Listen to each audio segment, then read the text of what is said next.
You are about to listen to the Dr. Dahlia Show. Sassy, stimulating medical talk radio. Any medical advice Dr. Dahlia Wax gives on her show should not be substituted for an actual visit to your medical provider. And now, here's Dr. Dahlia.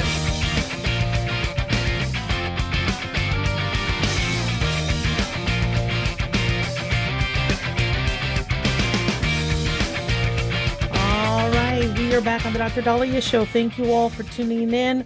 1-877 Dahlia, 1-877-DOC-DALI. So an American doctor who was working in the Congo tests positive for Ebola. And this was not a shock. When we had the Ebola outbreak in 2014 to 2016, many of the individuals who were exposed were the ones helping patients. It's just occupational hazard. From what we understand, he's doing okay.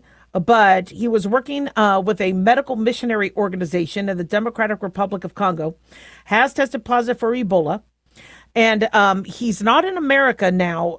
They evacuated him to Germany. His name is Dr. Peter Stafford.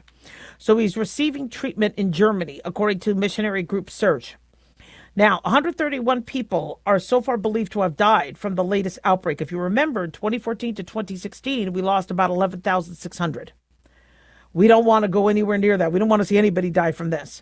But being that we only started hearing about this last week, that is pretty concerning. According to Health Minister Samuel Roger Kamba said yesterday, there's been one death in neighboring Uganda. And according to the African Centers for Disease Control and Prevention, the World Health Organization declared the outbreak a global health emergency this Sunday. Now, Dr. Stafford tested positive for the Bundibugyo Ebola virus variant. He was exposed while doing a surgery at the Nyankundi Hospital in Bunia, a city in eastern Congo. Now, they say he's doing well, all things considered. He's sick. He's sad to be away from his family, but he's getting the best care available to him. And he would have had to quarantine, so I'd rather, he get it all done at the same time. His wife, Rebecca, is also a doctor with Surge. She's being monitored for symptoms and isolating with their 4 young children in the Congo. So according to Matt Allison, who is the executive director of Surge, I went to school with Matt Allison. I wonder if that's the same. He said, we're working on an evacuation strategy for them. It is a dynamic situation and it's a tender one. No, he didn't talk like that. That's not him. Good guy, though. Yeah. A third physician working there, Dr. Patrick LaRochelle, is also isolating and being monitored for symptoms. So all medical personnel involved has adhered carefully to international standards throughout their service. They say sources previously told CBS News that at least 6 Americans were exposed. The CDC said Monday that 6 Americans are expected to be moved out of the region to ensure they could be monitored or treated. Now, the first suspected case in this latest outbreak, remember, Ebola has been around or has been isolated since the 70s, but we've had smoldering cases over the years. The biggest outbreak was the one we saw in 2014 to 2016, where tens of thousands of people were affected and 11,600 people, I believe, died. It's either 11,300 or 11,600. Sadly, too many. And then there was another smaller outbreak in 2018 to 2020. But we've always seen cases every year. It's just, unfortunately, when it starts to get to, you start to have hundreds and then thousands, it can spread very quickly. They say a third physician is isolated and being monitored for symptoms as well now. And so the 6 Americans will be removed, watched. How this plays out is by the time we realize something's wrong, the contact exposure is fortunately, already beyond our control. And so being that the World Health Organization announces on Sunday, now we have to go back and go, what happened? And people always ask, why does it take so long? Well, the first suspected case of this outbreak was a healthcare worker who reported symptoms on April 24th. And died at a medical center in Bunia. So if they don't get to test right away, then it takes a while. So after this person died and I believe tested positive, and we're talking almost a month ago, now they have to look at every single contact that they had. Suspected cases have grown significantly across country borders. We want to look at, well, if they got Ebola, who gave it to them? How did they get exposed? So you have to look at not only people they might have been around when they were sick, but who they were around before they got sick. And then the incubation period, which could be days to weeks, did they, usually the incubation period with Ebola is a little quicker. One thing about Ebola that, people always ask, why hasn't Ebola ever hit COVID proportions? Well, because Ebola is deadlier. If you have a deadly pathogen, they kill the host quickly. And so the host has less time to spread it. As opposed to COVID, people were having COVID for weeks and they could, spread it to multiple more people. So a deadlier pathogen, even though it can spread to pandemic proportions, oftentimes has that limiting factor to it, because if the host can't move and the host is dying, with the exception of people coming to take care of him, that limits the other exposures. But still, they could expose others. So they say several factors, including the location of the outbreak, which is an urban area with significant population mobility. There have been attacks by armed groups in the regions. If you remember, back in 2014 and 2016, you had armed militia. Some of these rebel groups attacked the hospitals where doctors were trying to treat patients. Okay, that really, messes things up. The outbreak now is the only third known outbreak of the Bundibugyo strain, one of the viruses that causes Ebola disease. The Zaire strain is more common, and I believe the Zaire strain was the one we saw in 2014 and 2016. No vaccine for the Bundibugyo. And as we discussed, the Z-map that we used back then, not having enough, shall we say, punch to it in human clinical trials, so they're using other monoclonal antibodies. Ebola viruses are transmitted from person to person through bodily fluids, vomit, blood, or semen. Initial symptoms of the disease include fever, fatigue, muscle pain, headache, sore throat. As the disease progresses, symptoms include vomiting, diarrhea, abdominal pain, rash, organ dysfunction, and sometimes internal or external bleeding. They says because it spreads through close contact, family members, caregivers, medical personnel are at higher risk. So we'll keep you posted on this. Obviously not good. Already, I believe the Department of I believe HHS has issued travel advisories, level 4s, which is one of our highest, for people not to go to the Democratic Republic of Congo and nearby areas. 1-877 Doc Dolly. Don't go away.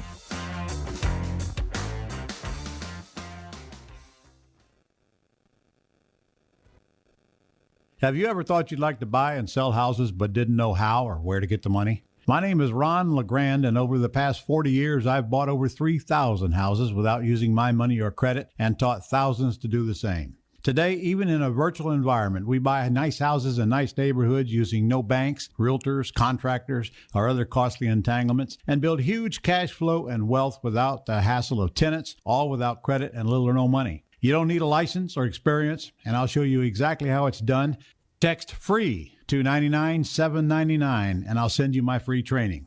I promise you I'll change the way you think about real estate and open the door to a new lifestyle that doesn't involve risk or rehabs and can quickly replace your current income. Text FREE to 99799, and let me show you how to take your life back and build cash flow and wealth from your home. That's FREE to 99799. Again, FREE to 99799.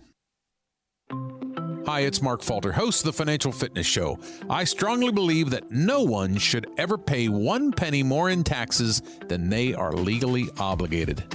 Unfortunately, for most hardworking Americans, this just isn't the case. Why? Because most people spend more time planning next weekend's getaway than trying to ensure they're going to pay less in taxes. My financial fitness team has put together some materials that I know are going to help you. It's the Tax Savings Kit. Tax Savings Kit includes 3 things: free tax analysis, top 10 ways to pay less in taxes, and an investor's guide to taxes. Now, how do you get it? Simple. 866-764-2635. Again, 866-764-2635. I'm Mark Falter. This is Financial Fitness, making personal finance profitable.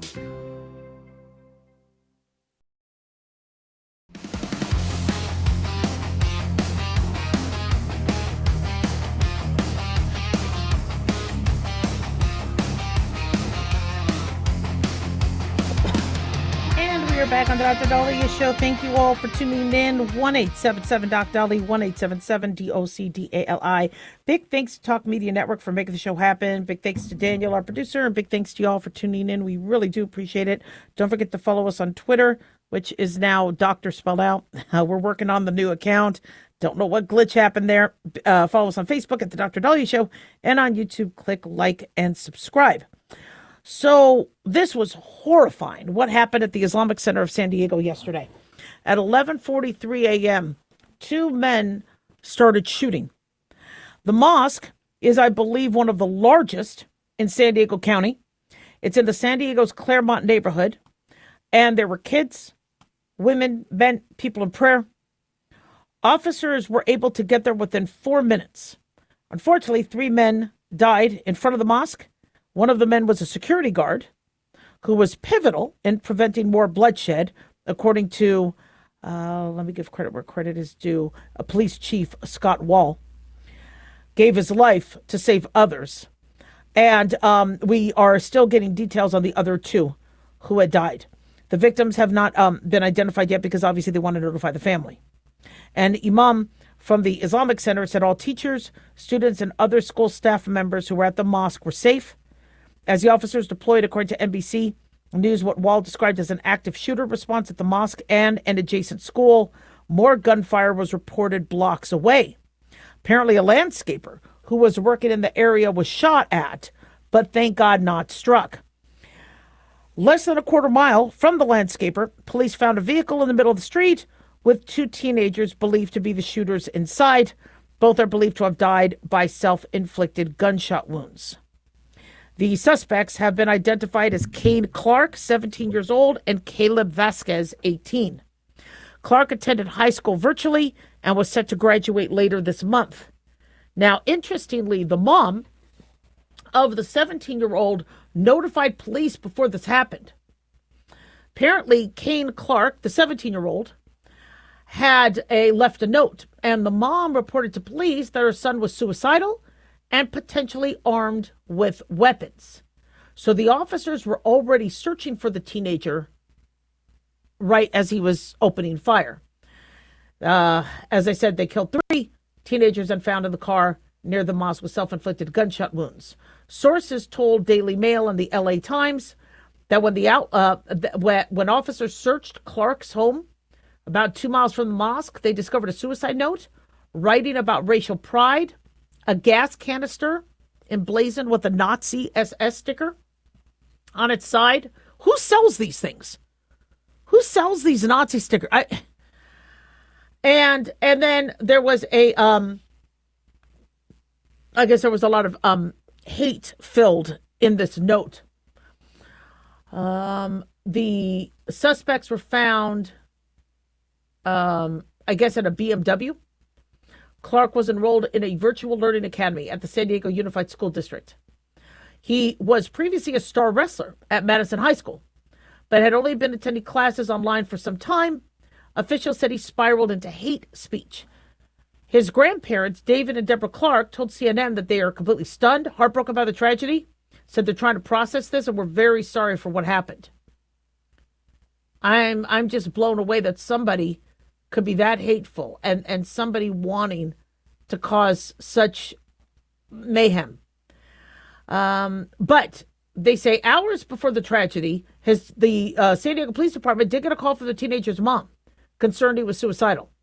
Now, the parent has not been named, but she realized several of her guns were missing and said she saw him and a companion wearing camouflage outfits. So Clark's mother did warn cops that her weapons were missing. She did not indicate any kind of planned attack. According to the police chief, there was no specific threat, especially no specific threat to the Islamic Center. But there was hate speech in what they wrote, or he wrote. I don't know much about the other. We're only getting bits and pieces right now. But police said they arrived at the Islamic Center within minutes of the shooting and sadly found 3 people deceased in front of the building, including security guard Amin Abdullah. Hailed as a hero, he did save lives during the chaos.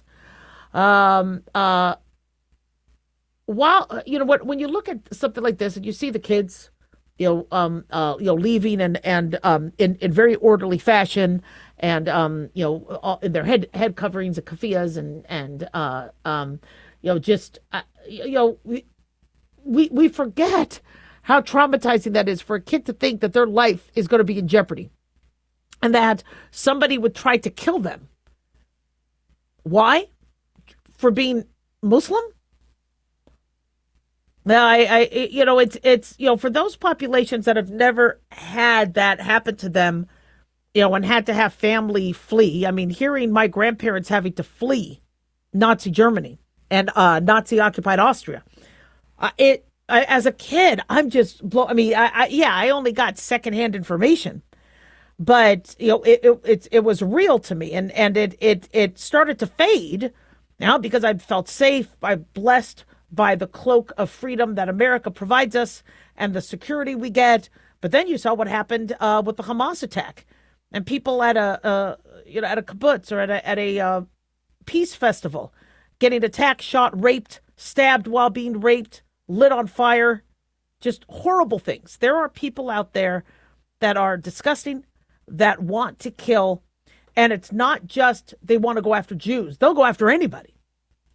They'll go after anybody that's not them. People always say, they're anti-Semites, so they're after Semitic people like the Muslims or Jews, or I don't know if you remember your history, but if you didn't have Aryan features, hey, and you were brunette, you were also at risk. Maybe not as at risk as Jews were, but still. I mean, the hate will go after anybody. And we're seeing evidence of this when you hear people say, if you're not with us, you're against us. So now you're an enemy if you don't ascribe to Nazism. Look at what they did to the Polish, Jew or not Jew. So we have to do something as it relates to hate. It's a shame that mosques, look at what happened last year in Minnesota with the Catholic Church and school. Every place of worship, sadly, is at risk because of these idiots. Why? Well, they don't want to go and attack a police department. They want to attack people who they feel will not be able to fight back. And I'm telling you right now, we Jews, we pack. I mean, look at how they had security guard. This Aman Abdullah, good for him. I mean, we know we are not going to be sitting ducks, and we want to protect others who want to pray. I don't care what your religion is, but I will fight for your freedom to be able to practice it, as long as it's not hurting other people. And it's we're in this society today where a 17-year-old and a 19-year-old, I can't really speak for what happened with the 19-year-old, but the 17-year-old not only wanted to stop living, but to take people down with them. You have some people that when they want to stop living, they just take their own life. You have others that want to go down with a bang. Why? What is incentivizing them? They want to become famous? They want their name in the news? They think they're doing it for the cause? They want to be a hero among the neo-Nazi party? Why are they doing that? And 17! He's still a baby. But with mental illness, they spiral. And oftentimes they fail to find community.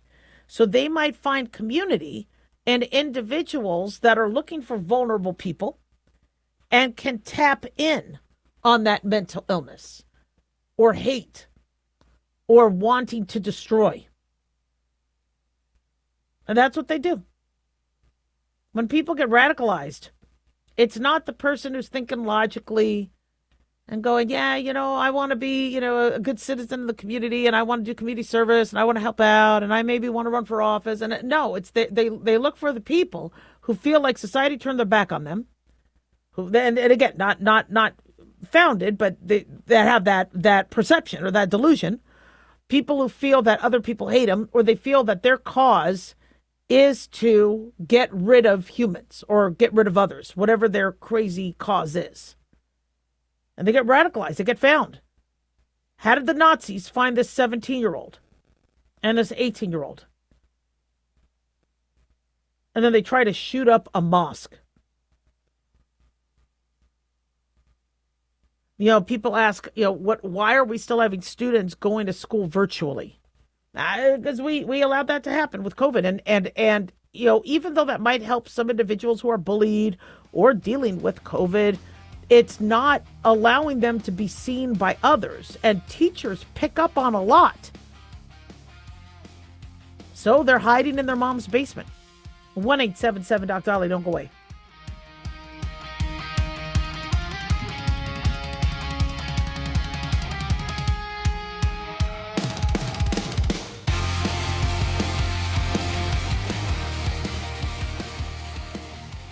Hi guys, Dr. Dahlia here. Addictions can sneak up on us and come in many forms, whether it's drugs, alcohol, sex, video games, porn, or something less obvious such as food, internet, or shopping. Addiction can seem innocent at first and then evolve into an insurmountable evil. In our book, Addiction Basics, Caitlin Kalikas and I dive into the common addictions and provide tips for identifying and preventing these before they sneak in and take over our lives. Addiction Basics can be found on Amazon or my website, drdahlia.com. Check it out.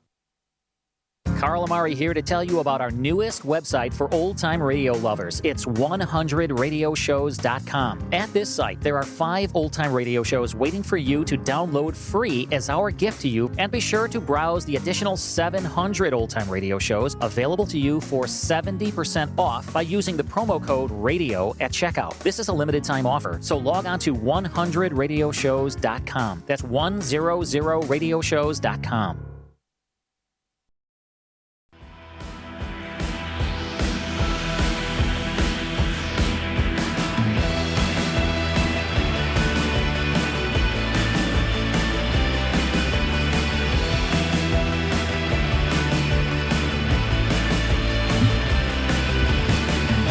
Back on the Dr. Dahlia Show, 1-877 Dr. Dahlia, 1-877 DOCDALI. So 6 states are holding primaries today: Alabama, Georgia, Idaho, Kentucky, Oregon, and Pennsylvania. One of the parties people are watching is Representative Thomas Massie in Kentucky. Massie has not been completely supportive of President Trump. I believe, especially as it pertained to the big beautiful bill. I haven't really been watching his voting record, but what we do know is that Trump is not a fan of Massie and is supporting his challenger. And so Trump's endorsement is what the media is saying is going to be a testament to how the GOP will do and I say yes and no. What they're trying to say is if Trump endorses a candidate and that candidate doesn't win, that means the GOP is completely screwed. That they won't have a chance, that people are anti-Trump, and I don't agree with that entirely. And I get it. If everybody that Trump endorsed lost, that pattern wouldn't bode well for Trump and his policies. But if it's a single person, and they're not really a candidate that people like or know. Because remember, the average American, the average smart American is voting for somebody that they feel represents them and isn't just I'm going to just check all D's or check all R's when I vote. Somebody who's like, look, I want to know what's going to be best for Kentucky or best for Nevada or best for Pennsylvania. And so when you have individuals that say, they like Representative Massie, it doesn't mean they hate Trump. That's what the media wants us to do is believe that if you have some action, you post a picture of an American flag, you're this, that it completely defines you. And it doesn't. You vote for who you want. I don't know much about the Kentucky candidates, but that's what the media wants to make a big deal, because all the liberal media has is anti-Trump. So how do we make this anti-Trump? He's building a ballroom with his own money, he says, and donations. No tax dollars are going to the ballroom. even though I believe he does have a budget for upgrades. He does get a budget. And I think Obama used that to, make a basketball court. And I think everybody gets to, add things and use that budget while they're living in the White House. This ballroom he is doing as a gift. It's going to help all future executive branch members have events that are easier to keep safe. To me, it's a no-brainer. It should have been done decades ago. And no, this is horrible what he's doing. Oh my gosh. Look at what he's doing. He's making construction workers work when they could be receiving unemployment. He's so bad. It's ridiculous. Texas Senate, NBC News said Trump said he is going to soon announce his endorsement in the GOP Senate runoff in Texas next week between Senator John Cornyn and Attorney General Ken Paxton. So the Texas primary, I believe, is, as I said, next week. So, as we, look at what's happening with primaries, I like primaries. I like the concept of primaries because if you can outlast and if you can weather your own party's yellow journalism and attacks, then you have a much easier time going after your, main political opponent, the main primary. And so seeing, here we are, we're starting to go with the primary season. Primary season is going to go throughout the summer.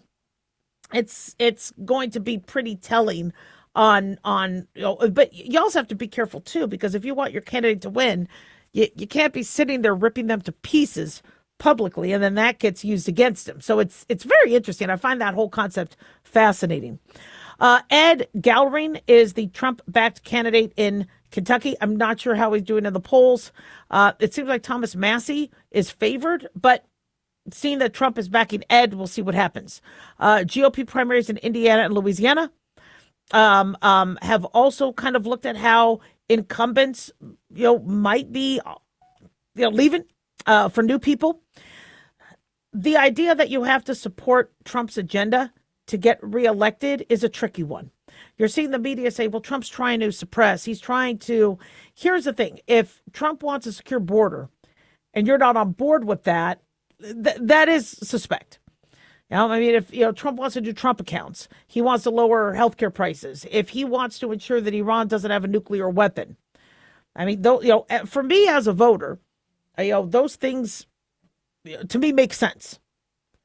But for others, if they're, I really don't like the Iran war, or I really don't like, that biological men can't participate in women's sports, you're gonna then go for another candidate. That's just, and we want freedom of thought. I don't want all of us thinking the same, but I also don't want somebody going, no, let's have a completely open border and let wolves in sheep's clothing come through. There could be cartel members and criminals. The Democrats, though, are going to word it differently. The Democrats aren't going to word, let's have an open border and let's do the mistake Biden did. When the Democrats run, they word it differently. Like, let's have the government stop hurting our people, our voters, our constituents. They won't call them illegal immigrants. They'll say that there are neighbors. And they are. People have been our neighbors. It's just, if there's a legal process and an illegal process. If you walk into the DMV and you take cuts and you go up to the line while everybody else is sitting there, what do? They say, come on, man, you got to go back a line. And if they refuse to, and they go, no, I don't want to take a number. I just want to be held now. What happens? The DMV gets security to escort you out. Now, usually security will tell you to go and take a number and get to the back of the line. But if they feel you have violated and it's not safe to have you come back, they won't allow you to come back. That will happen in a bar. That'll happen it'll happen anywhere. If you violate the rules, you don't get to come back. That's just what happens. So we have to figure out how many people got in through Biden that, are not necessarily following the rules. And then, like HHS offered, okay, we'll fly you out of here, and then you could come back, and you could go through the process legitimately. Voters right now, though, are not thinking about that as they are thinking about gas prices, affordability, and, they're concerned. with Biden, what really hurt him is the gas prices were high. Things were costly. Eggs. Trump got prices down. He got gas prices down. But right now with what's going on with Iran, even though he says we don't need the Strait of Hormuz, he's not able to control the gas prices. And we don't want government control per se. We want, still supply and demand and the capitalistic sort of economy. But when we're spending $20, $30, $40, $50 more to fill up our tank, that's where they're going to go to the polls, whether they like Trump or not. Right? If they have somebody who offers cheaper stuff, that's how Mamdani won. People looked at Cuomo. They said, well, we've had him before. Things are too expensive in New York. Mamdani will get things cheaper in New York. Has he? No. Does he have the money to do all this free bus rides and free childcare? No. So voter psychology is something that's really, really fascinating. And I like to talk about it a lot. As we saw with the gerrymandering, this fight's going to get worse before it gets better. And we're going to probably need the Supreme Court to come up with a more fair way to make congressional districts. But after Illinois was able to successfully gerrymander and California was able to successfully gerrymander years before, New York tried to do it unsuccessfully. Texas goes, now it's our turn. Then California goes, well, we could even do more. We could really dissect Republicans out of our state in terms of representation. And then Virginia said, we could do that too. And then Florida said, well, now we're game. So it's going to get ugly before it gets better. 1-877 Doc Dolly.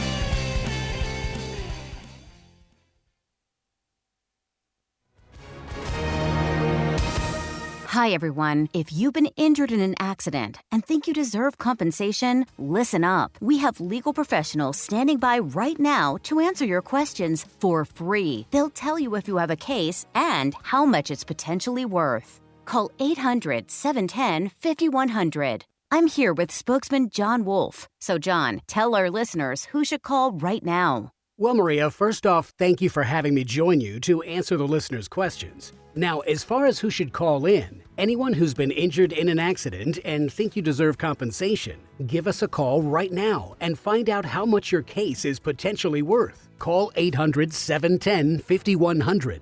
Thanks, John. You heard it, folks. If you think you deserve compensation, call now to find out how much you qualify for. 800-710-5100. Advertisement sponsored by Legal Help Center. May not be available in all states. Hey, America. How tired are you of mainstream corporate media's biased narratives and manipulated news? Their dishonesty and attempts to influence this generation have been exposed, put on display for anyone who's even half paying attention. But the New American Magazine has been an honest source of news and commentary for over 50 years.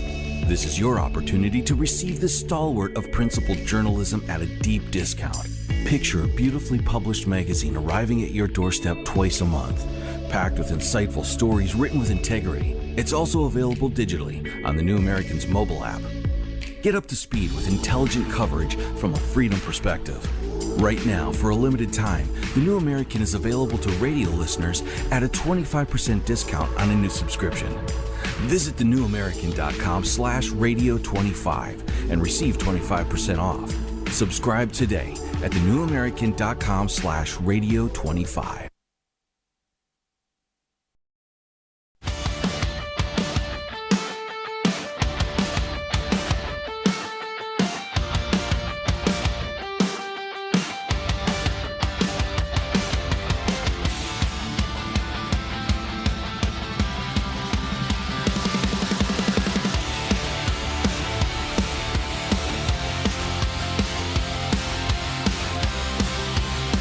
Loving the music. We are back on the Dr. Dolly Show. Thank you all for tuning in. 1-877 Dr. Dolly, 1-877 DOCDALI.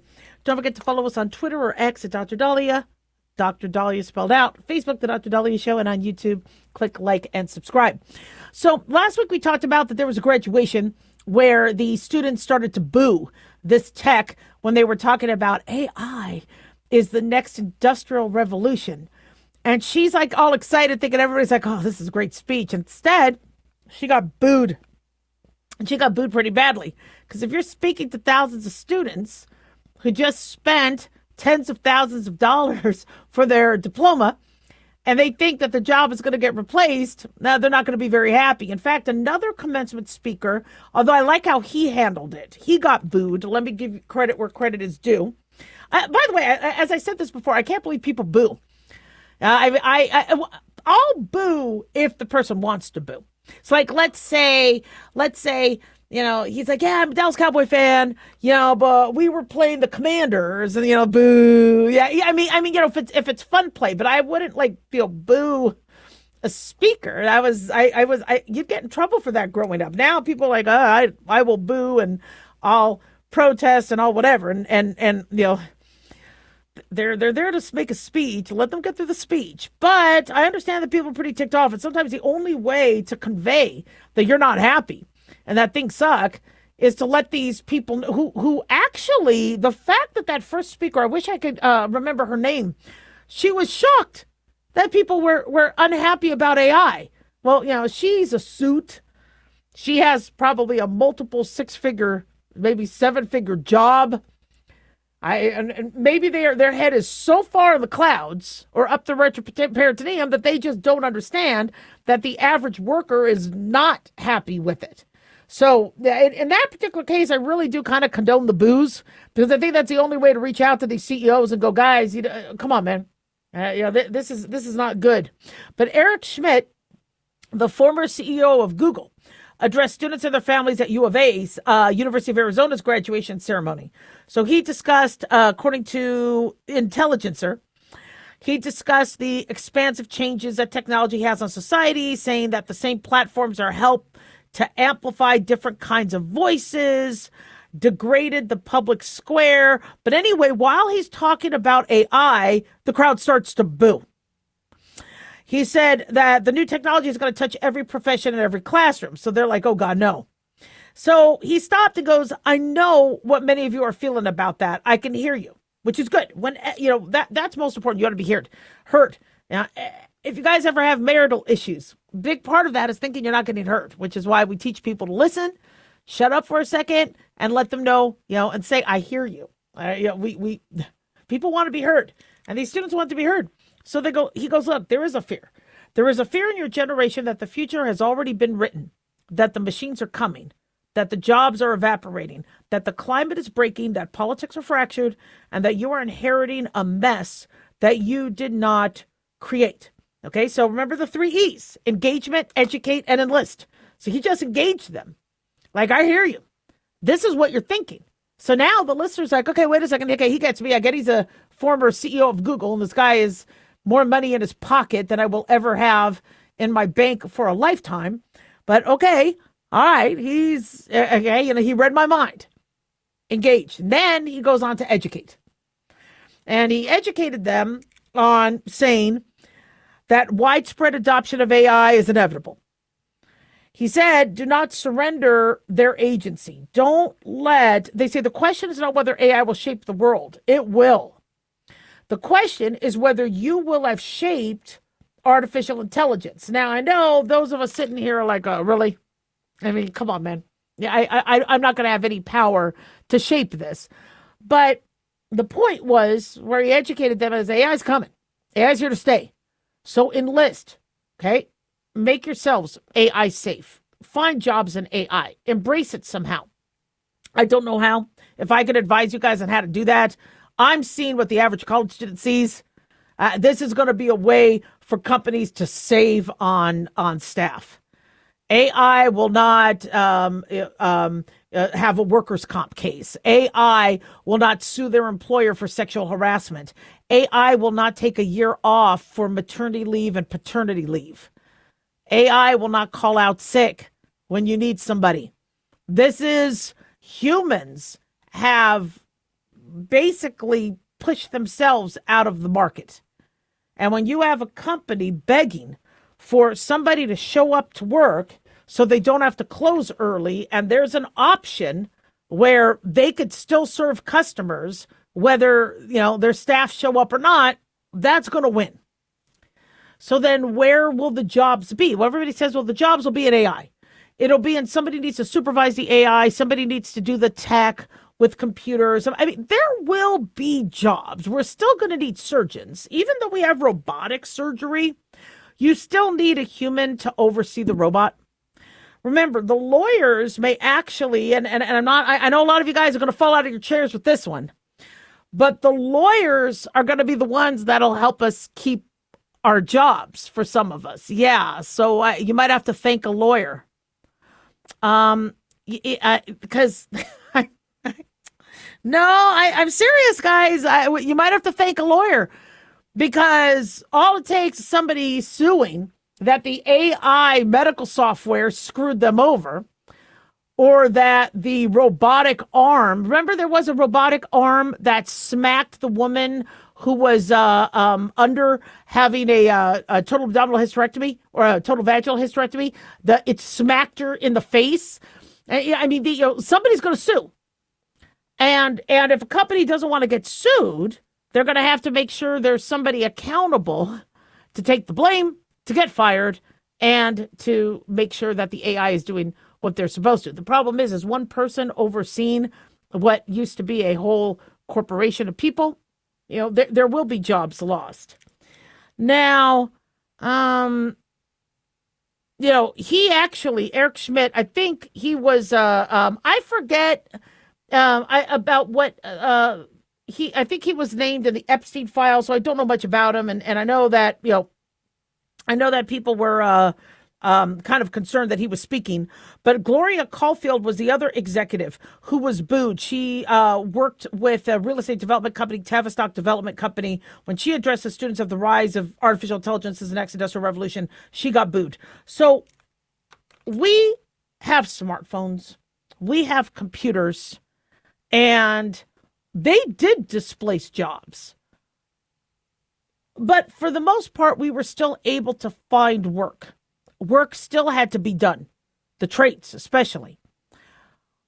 So when somebody says, but Dr. Dahlia, we have all this tech that just blew up between the 90s and the 20s teens, what did that do to jobs? It displaced them. Now, I'm not very techie. And so thank God I'm still in medicine, because you asked me to work a computer, I don't know what the hell I'm doing. But we still have televisions. We still have radios. We still have music. Now we have people podcasting. And so, yeah, there's been, but AI, though, can podcast. AI could create music. AI can now do things that just because our smartphones could have a calculator and have everything combined, it was cool tech. It's not necessary. Our smartphones didn't replace the doctor. The smartphone didn't replace that. It did change things where people are like, well, now I don't have to go to the doctor. I could just go to my iPhone. But then people realize, I think I'd still have to show up to a doctor. But we do notice that people are using doctors less. People are using nurses less. They're using teachers less. So the job displacement is still a different one from what AI could do. And until we teach these students how to, not lose a job to AI, they're going to continue to boo, and I don't blame them for booing. 1-877 Doc Dolly, don't go away.